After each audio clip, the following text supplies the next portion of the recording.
जहिया हमरा सबके जन्म न रहे तहिए से सर्लाही जिला में इंडियन गाड़ी 4 चक्का 2 चक्का खुल्याम लोग आवत जावत करते रहले। भारतीय नम्बर प्लेटका सवारी साधनहरू नेपालमा प्रवेश गर्ने जुन व्यवस्था गरिएको छ त्यसको हाल दुरुपयोग भइरहेको छ। इंडियन नंबर प्लेट को गाड़ी हामीहरू त सदियोदेखि चलाइरहेको। हामीहरू जब इंडियन प्लेट गाडी चलाइ नै रहेको थियो, यसले रोकेको छ, त्यसको विरोधमा हामीहरू चरणबद्ध कार्यक्रम गर्ने हो। पहिला ज्ञापन पत्र बुझाउने, यसमा सहमति हुन्छ भनेदेखि ठीक छ, सहमति हुँदैन भनेदेखि हामी अवज्ञा कार्यक्रम राख्छौँ। अब के रूपमा पनि त्यो भारतीय प्लेट गाडी हामी 25 किलोमिटरसम्म जान मतलब निर्धक रूपमा कुनै त्यस्तो मतलब बाधा अवरोध नहुने गरी त्यो चलाउँदै आइरहेको थियो। साहब और यही सर्लाही जिला के एसपी साहब जबरदस्ती कुनै पनि हालतमा इंडियन जति गाडी छ सबै गाडीलाई हामी अवरोध गर्छौँ, हामी चल्न दिँदैनौँ। सवारी साधनहरू नेपालभित्र प्रवेश गर्दा अनुमति लिएर,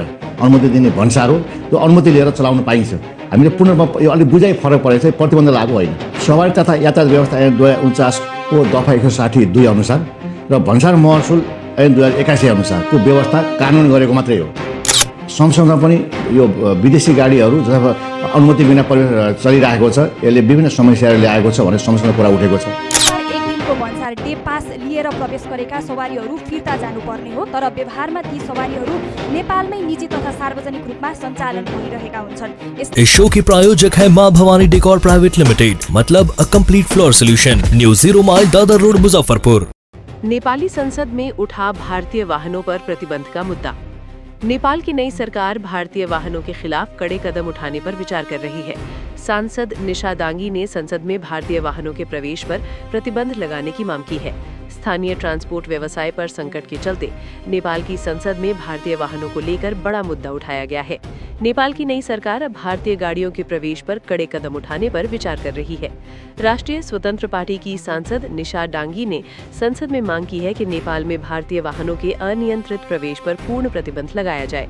उनका कहना है कि भारतीय गाड़ियों के बढ़ते दबदबे से नेपाल का स्थानीय ट्रांसपोर्ट व्यवसाय गंभीर संकट में पहुंच गया है। संसद में बोलते हुए उन्होंने आरोप लगाया कि भारतीय वाहन भंसार यानी सीमा शुल्क की तय अवधि खत्म होने के बाद भी नेपाल में बने रहते हैं, जिससे नियमों का उल्लंघन हो रहा है। उन्होंने सरकार से ऐसे वाहनों पर सख्त कार्रवाई की मांग की है। इधर सोशल मीडिया पर कुछ वीडियो भी तेजी से वायरल हो रहे हैं। एक वीडियो में नेपाली नागरिक एक भारतीय पर्यटक से गाड़ी पर लगा झंडा उतरवाते हुए नजर आ रहा है। वहीं एक अन्य वीडियो में सड़क पर गुटखा थूकने पर भारतीय पर्यटक से सफाई करवाई जा रही है और उसे फटकार भी लगाई जा रही है। इस बीच नेपाल में महंगाई और ईंधन संकट भी गहराता जा रहा है। पेट्रोल की कीमत 135 रुपए प्रति लीटर और डीजल 128 रुपए प्रति लीटर तक पहुंच चुका है। हालात ऐसे हैं कि नेपाल के नागरिक सस्ते ईंधन के लिए भारत के पेट्रोल पंपों का रुख कर रहे हैं। फिलहाल इस पूरे मामले पर भारत और नेपाल के संबंधों पर क्या असर पड़ेगा, इस पर सबकी नजर बनी हुई है। खबर बिहार झारखंड के लिए सीतामढ़ी से सरोज कुमार गुप्ता की रिपोर्ट। विदेशी सवारी साधनहरू नेपालभित्र प्रवेश गर्दा अनुमति लिएर, अनुमति दिने भन्सार हो, त्यो अनुमति लिएर चलाउन पाइन्छ। हामीले पूर्णमा यो अलिक बुझाइ फरक परेको छ, प्रतिबन्ध लागू होइन। सवारी तथा यातायात व्यवस्था ऐन 2049 को दफा 160(2) अनुसार र भन्सार महसुल ऐन 2081 अनुसारको व्यवस्था कानुन गरेको मात्रै हो। मैले यहाँलाई निवेदन गरेँ नि, कानुनको पालना सबैले गर्नुपर्छ नि। थाहा छैन भनेर कसैले मलाई मान्छे मार्यो, मलाई यो थाहा नभएर मारेको भन्न पाइँदैन। हिजो भर्खर सँगसँगै पनि यो विदेशी गाडीहरू जब अनुमति बिना प्रवेश चलिरहेको छ, यसले विभिन्न समस्याहरू ल्याएको छ भन्ने सँगसँगै कुरा उठेको छ।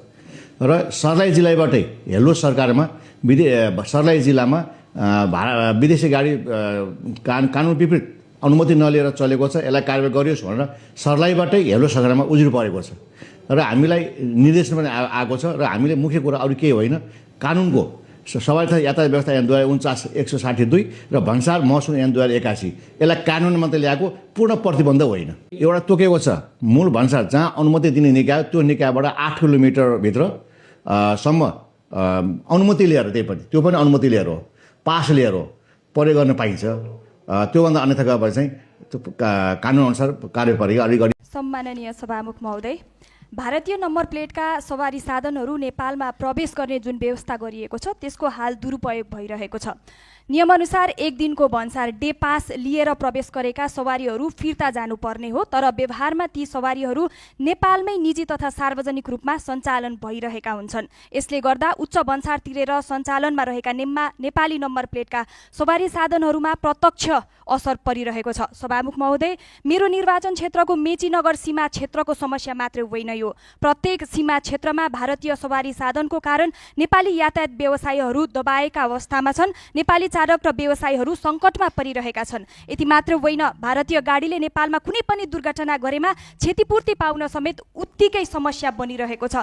त्यसैले म सभामुख मार्फत सरकार समक्ष 3वटा माग राख्न चाहन्छु। एउटा, सीमा नाकामा कडाइका साथ अनुगमन गरियोस्। 2, डे पासको दुरुपयोग तत्काल रोकियोस्। तेस्रो नम्बरमा सीमा क्षेत्रमा नेपाली यातायात व्यवसायको संरक्षण हुने अपने सपनों की आशिया को दे एक नई पहचान माँ भवानी डेकोर प्राइवेट लिमिटेड के साथ, जो है ऑथराइज्ड डिस्ट्रीब्यूटर ऑफ कजारिया। देश की मिट्टी से बनी टाइल से देश को बनाते हैं, और जहां मिलती है सभी प्रकार के Indian and imported granite, marble, sanitary एवं कोटा स्टोन का अनोखा एवं आकर्षक संग्रह। माँ भवानी डेकोर प्राइवेट लिमिटेड मतलब a complete floor solutions. New 0 mile Dadar road Muzaffarpur. Call 9934753111। India नहीं है भाई, ये नेपाल है। गंदा मत करना और पानी डालो उधर, पानी डालो जल्दी। अरे आप लोग इंडिया से इतना बड़े देश से आते हो तो इधर आके गंदा कर दियो। अरे सॉरी बोलने से पहले सोचना चाहिए ना, है कि नहीं? और एक बोतल डालो उधर। ए फोहोर गरेर इन्डिया देखि आज फोहोर गरे आज फोहोर गर्ने हैन नि यार। इन्डियाबाट नेपाल आएर चाहिँ यसरी चाहिँ भाजपाको चाहिँ राखेर हिँड्नुहुन्छ उहाँहरू। यो छोपिहाल्नुहोस्, यो निकाल्नुहोस्। नो सरी, निकाल्नुहोस्, यो निकाल्नुहोस्।